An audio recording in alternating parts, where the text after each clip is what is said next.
Kang Jumadi melemparkan bedil, kemudian menangkapnya dengan lakang betonnya. Ia lalu joget asoy menggerakkan endoknya untuk mengokang bedil itu. Dalam sekejap, ia menghabisi rombongan begal kucluk. Satu begal yang tersisa jadi kena mental. Belum sempat Mas Begal melawan, Kang Jumadi sudah dulu melakukan freestyle, lalu menendang bedilnya sehingga Mas Begal auto kenok di tempat. Tapi komunitas begal manjah yang lain segera datang. Kemudian bedili Kang Jumadi dengan membabi buta. Tapi apalah daya begal-begal kucluk. Peluru itu jadi lambat karena digenjutsu sama Kang Jumadi yang sekti mandraguna. Ia menangkap semua peluru itu, lalu crafting granat asli bukan editan, kemudian melemparnya ke belakang. Kang Jumadi lalu mengeluarkan jurus perguruan Serlok Tak Parani untuk menggelut Mas Begal. Namun bukannya gelut, mereka malah adu skill doang. Mas Begal pun jadi males dan memilih kabur aja dulu buat ngecil di hutan. Kang Jumadi yang masih nggak terima mengejar mereka masuk ke hutan. Ia melempar bedilnya ke pohon, lalu mengeluarkan bedil lain untuk menembaki bedil yang ada di atas pohon. Trik jenius itu pun berhasil membuat rombongan begal mumet dan kena mental karena dihujani ribuan peluru. Kang Jumadi yang kehabisan peluru segera mengisi ulang dengan teknik rahasia yang ia pelajari di Gunung Myoboku.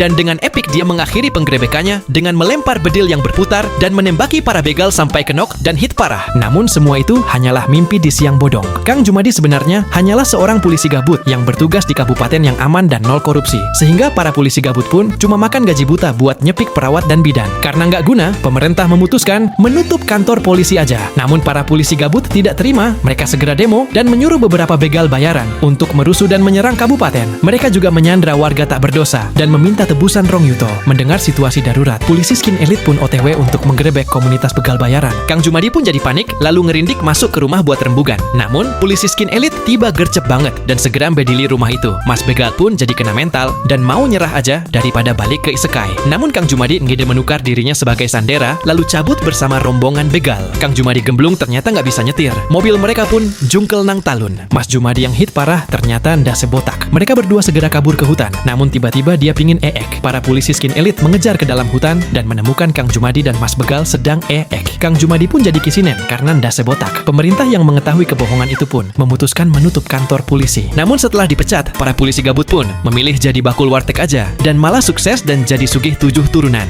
Jadi ilmu yang bisa diambil adalah jika ingin sugih jadilah pengusaha, bukan polisi gabut. Judul filmnya adalah Cops.